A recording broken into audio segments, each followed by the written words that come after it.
Salam, selamat pagi Bapak Ibu Saudara-saudari terkasih sekalian. Hari ini Selasa 3 Juni 2025. Saya Pendeta Makmur Simanjuntak, Gembala Sidang GKI Jemaat Bekasi 2, mengajak setiap kita untuk mengikuti renungan harian yang dikeluarkan oleh Sinode Gereja Kristen Ekumene di Indonesia, yang berpedoman pada pola pembacaan Alkitab 4M, yaitu menerima, merenungkan, melakukan, dan membagikan firman Tuhan.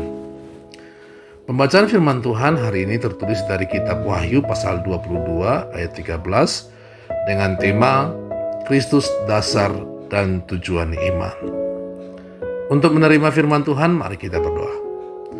Allah Bapa di surga, dalam Yesus Kristus dan Roh Kudus, Allah kami yang baik, kami mengucap syukur atas perkenanan Tuhan, mengizinkan setiap kami boleh bangun di pagi hari ini. Mengawali aktivitas kami hari ini, kami rindu untuk mendengarkan firman-Mu. Kami mengarahkan telinga dan membuka hati kami untuk mendengar dan menerima firman-Mu. Kami memohon Roh Kudus memberi kami hikmat untuk memahami firman-Mu. Di dalam Yesus Kristus firman hidup kami memohon. Amin. Wahyu pasal 22 ayat 13 berbunyi demikian. Akulah Alfa dan Omega, yang pertama dan yang terkemudian, yang awal dan yang akhir. Untuk menolong kita merenungkan firman Tuhan dalam ayat ini, ada dua pertanyaan yang perlu kita jawab, yaitu pertama, apa wujud Kristus menjadi dasar kehidupan umat percaya? Kedua, bagaimana wujud Kristus menjadi tujuan iman? Pertama, wujud Kristus menjadi dasar kehidupan umat percaya adalah Kristus sebagai awal dari segala sesuatu yang disebut dengan Alfa. Alfa adalah huruf pertama dalam alfabet Yunani yang menyimbolkan permulaan. Kristus adalah pribadi ilahi dalam penciptaan sebagaimana disebutkan dalam Yohanes 1 ayat 1-3. Tanpa Kristus tidak ada yang ada. Maka bagi umat percaya, hidup rohani dimulai dari perjumpaan dengan Kristus. Dia adalah dasar pertobatan, kelahiran baru dan panggilan hidup. Kristus sebagai kepastian iman, karena memang dunia tidak memberikan kepastian. Kristus berkata, akulah awal dan akhir. Artinya iman kita berakar dan berakhir dalam pribadi yang tidak berubah. Sebagaimana dikatakan dalam Ibrani 13 ayat 8, Yesus Kristus tetap sama, baik kemarin maupun hari ini dan sampai selama-lamanya. Iman yang bertumpu pada Kristus adalah iman yang tidak goyah. Dia adalah batu penjuru kehidupan. Yang kedua, wujud Kristus menjadi tujuan iman umat percaya, yaitu Kristus sebagai tujuan akhir atau Omega. Omega adalah huruf terakhir dalam alfabet Yunani yang menyimbolkan kesempurnaan dan penggenapan. Kehidupan orang percaya diarahkan kepada Kristus, baik dalam visi kekal maupun dalam tujuan hidup sehari-hari.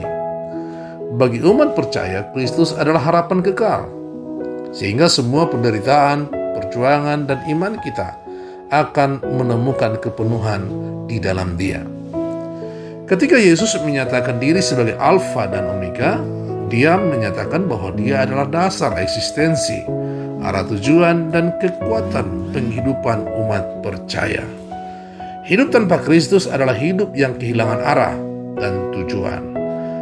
Tetapi bersama Kristus, hidup memiliki awal yang baru, makna yang dalam, dan akhir yang penuh kemenangan. Bapak Ibu Saudara-saudari terkasih, dengan mengimani janji penyertaan Tuhan, kiranya setiap kita berkomitmen untuk melakukan firman Tuhan ini yang terwujud dalam yang pertama, mari kita mengawali hidup kita dengan dasar perjumpaan atau membangun relasi dengan Allah.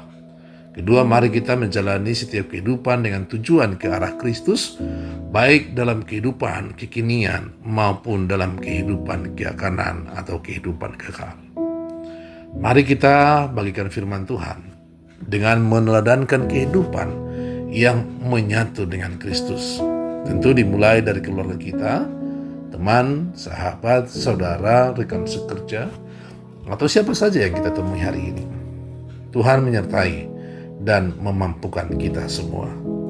Amin. Mari kita berdoa. Allah Bapa di surga, kami mengucap syukur atas firman-Mu yang telah menguatkan dan memberkati kami di pagi hari ini. Kami yang sudah mendasari kehidupan kami hari ini dengan persekutuan kami, dengan mendengarkan firman Tuhan. Kami juga memohon Tuhan kiranya yang memampukan setiap kami untuk berpegang teguh pada firman-Mu, untuk melakukan seluruh aktivitas kami, pekerjaan dan panggilan hidup kami, agar semua yang kami lakukan hanya bermuara kepada Kristus Tuhan kami. Di dalam Yesus Kristus kami berdoa dan memohon. Amin. Selamat beraktivitas buat kita semua. Tuhan Yesus menyertai dan memberkati kita sekalian. Amin.